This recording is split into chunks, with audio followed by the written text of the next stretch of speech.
Hi everyone, welcome to our channel MK Arts Paradise. நாம் இன்னைக்கு இந்த கிளாஸில் என்ன ஸ்டிச் பார்க்க போகிறோம் அப்படின்னு பார்த்தீங்கன்னா ஆஃப் லோடு ஸ்டிச்சு டைப் 1. இதில் 2 டைப் இருக்குது. அதில் ஃபஸ்ட் டைப் மட்டும் நாம் இப்போ இந்த கிளாஸில் பார்க்க போகிறோம். இப்போ இது எதை பேஸ் பண்ணி இருக்கும் அப்படின்னு பார்த்தீங்கன்னா பட்டன் ஹோல் பேஸ் பண்ணி தான் இருக்கும் இந்த ஸ்டிச்சு. இப்போது இதுக்கு வந்துட்டு 2 லைன் வந்து ட்ரா பண்ணிக்கணும் பேரலல் லைனாக. இந்த 2 லைனுக்குள்ளே தான் இந்த ஆஃப்லோடோட டைப் 1 வந்து வரும். பாருங்கள், இப்போ ஸ்டார்டிங்கில் வந்து நான் எடுக்கிறேன். மேலே உள்ள லைனில் வந்துட்டு நான் எடுக்கிறேன். மேலே உள்ள லைனில் எடுத்துட்டு கீழே எடுக்கிறேன். அடுத்தது ஸ்டிச் பண்ணுறேன். ஸ்டிச் பண்ணிவிட்டு இங்கே தான் அதை எப்படி பண்ணுறதுன்றது இருக்குது. அதாவது இப்படி இப்படி இப்படி ஸ்ட்ரைட்டாக இப்படி இழுத்துட்டா பட்டன் ஹோல் ஆகிடும். அப்படி இல்லாமல் இங்கே பாருங்கள், இப்படி வந்துட்டு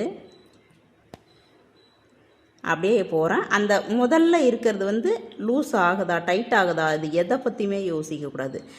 மேலே அதாவது நீங்கள் பார்த்தீங்கன்னா ஜிக்ஸாக் பட்டன் ஹோல் பேஸர் இருந்தாலும் இது ஜிக்ஸாக் பேஸரும் உண்டு.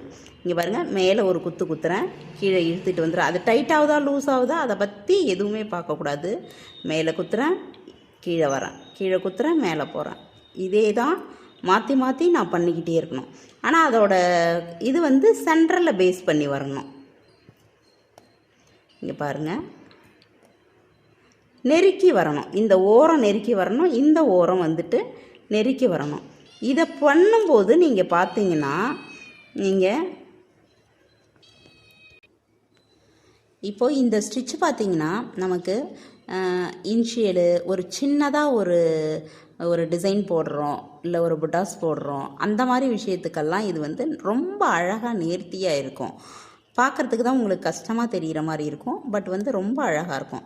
இதோட ஃபினிஷிங் பார்த்தீங்கன்னா பொசுன்னு நல்லா எம்போசிங்காக நிற்கும். இந்த லாஸ்ட்டும் போயிட்டு இந்த நடு சென்டரில் மேடு தட்டின மாதிரி உங்களுக்கு வந்து மணல் மேடு தட்டின மாதிரி உங்களுக்கு எம்போசிங்காக வந்து நிற்கும்.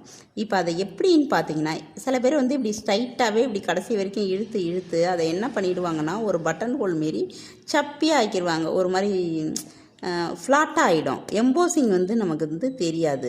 ஆனால் எம்போசிங் தெரிகிற மாதிரி தான் நம்ம வந்து போடணும். அது எப்படின்னு பார்த்தீங்கன்னா இப்போ அந்த ட்ரிக்கு என்னன்றதை நான் சொல்கிறேன்.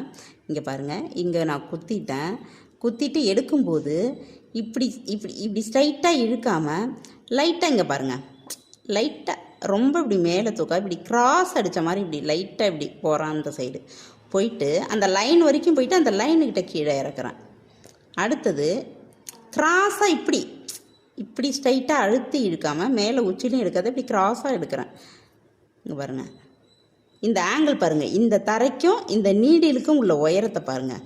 இவ்வளோ உயரத்துக்கு கிராஸில் அப்படி இழுத்துட்டு டக்குன்னு இங்கே பாருங்கள் இப்படி பண்ணிவிட்டு இப்படி பண்ணுறோம்.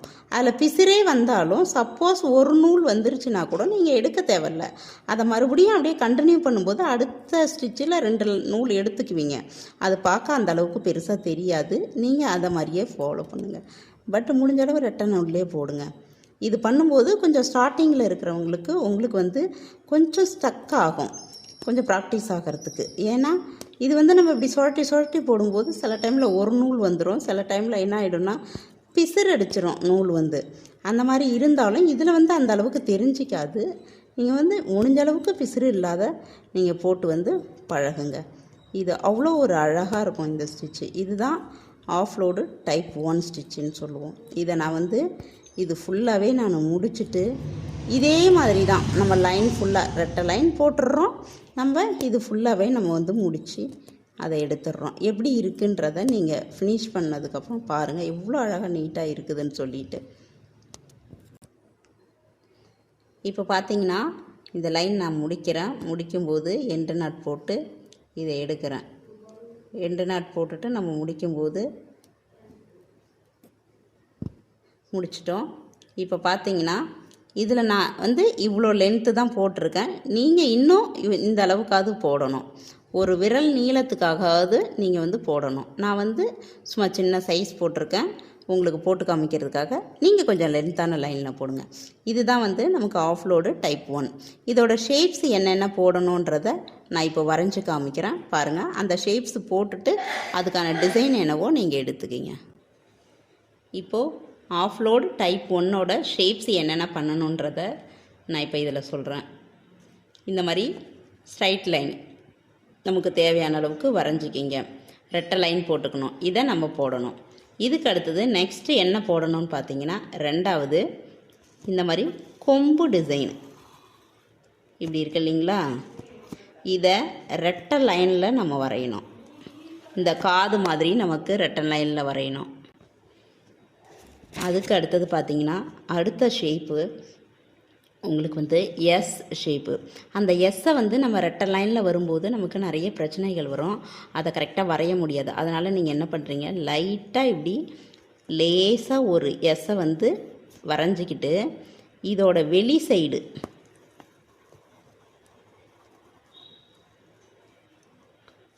ஒரு எஸ்ஸும் இதோட, அதாவது இந்த சைடு வர்றது வெளி சைடு வர்றது இங்கே உள்ளே போயிடும். இந்த இந்த இந்த லைனோட சென்டராக நம்ம வச்சுக்கிட்டு இது இங்கே வெளியில் வர்றது இங்கே உள்ளே போயிடும். இங்கே உள்ளே வர லைனு இங்கே வெளியில் வந்துடும். இப்போது இது கொஞ்சம் நான் சின்ன சைஸில் போடுறதுனால உங்களுக்கு அது அப்படி தெரியுது.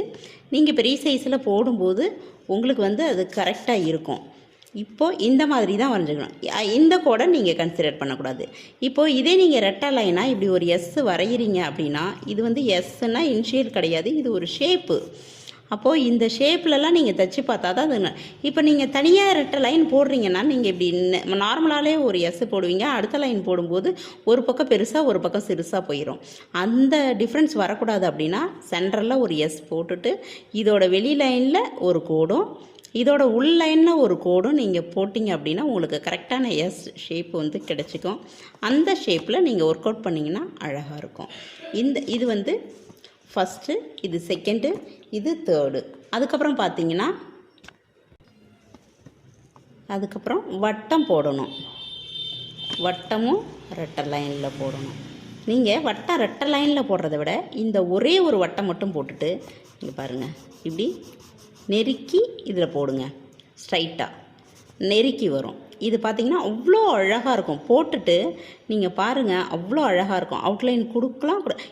இதில் ஒரு விஷயம், இன்னொரு விஷயம், முக்கியமான விஷயம் நான் சொல்லணும் என்னென்னா, ஆஃப்லோடு டைப் 1ல் நீங்கள் அவுட்லைன் போடக்கூடாது. அது என்ன ஸ்டிச்சோ அதை மட்டும்தான் நீங்கள் போடணும்.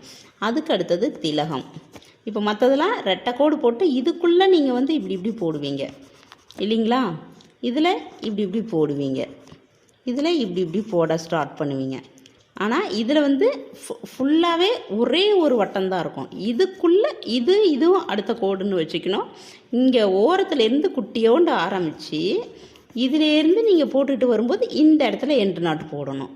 இந்த மாதிரி முடிக்கணும். இதே மாதிரி தான் திலகம் ஷேப்பும். இப்போ திலகம் ஷேப் இப்படி போடுறீங்க. போட்டுட்டு இது பாருங்கள், இப்போது நீங்கள் இதில் கிராஸாகவும் இப்படி போடலாம். அப்படி இல்லைன்னா இங்கே பாருங்கள், இப்படி திலகத்தை போட்டுட்டு இப்படி குறுக்கவும் நீங்கள் இப்படி போட்டு எண்டு நாட்டு போட்டு முடிச்சிடலாம். இப்போது இதுக்கு அடுத்தது பார்த்திங்கன்னா, திலகம் ஷேப்பு எல்லாம் முடிச்சிட்டோம். அடுத்தது இதில் இந்த திலகம் ஷேப்பு யூஸ் பண்ணி ஒரு மேங்கோ ஷேப்பு. இங்கே பாருங்கள், இப்படி ஒரு அரை வட்டம் போடுறேன். இந்த அரை வட்டத்தில் இதில் திலகம் மாதிரி ஒன்று போடுறேன். இப்போது இதை லைட்டாக சுழிச்சு விட்டுறேன். இப்போது இதில் பார்த்தீங்கன்னா, நீங்கள் இப்படி இப்படி போடும்போது இது துணி மேலே வச்சு போடுறதுனால பேப்பர்லேருந்து ஹோல் விழுந்துருச்சு. அது இல்லாமல் நீங்கள் போடும்போது கரெக்டாக போடுங்க. இந்த மாதிரி மேங்கோவும் போடலாம்.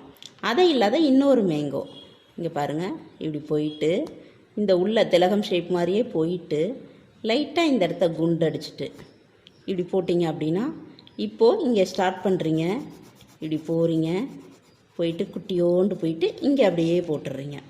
இவ்வளோ தான். இந்த ஷேப்ஸ் எல்லாமே நீங்கள் போடணும். இப்போது இது 1 2 3 4 5 இதே ஷேப்லேயே இந்த கிராஸ் வாக்கில் ஒன்று போடுங்க, இப்படி குறுக்கு வாக்கில் ஒன்று போடுங்க. 6 7 8 இந்த 8 ஷேப்பும் நீங்கள் போடணும். இதை போட்டு முடித்து எங்கிட்ட காமிச்சிட்டு அதுக்கப்புறமாட்டு தான் நீங்கள் இதே மாதிரி ஒரு டிசைன் ரெட்டை லைனில் அமைகிற மாதிரி ஒரு டிசைன், ரொம்ப கிரிட்டிக்கலாக உள் வளைவுகளாக இல்லாமல் ஓரளவு வளைவுகள் உள்ள பிக்சர் தான் இதுக்கு நீங்கள் சூஸ் பண்ணால் நல்லாயிருக்கும். அந்த மாதிரி சூஸ் பண்ணி ஒரு டிசைன் போடணும். Okay, thank you.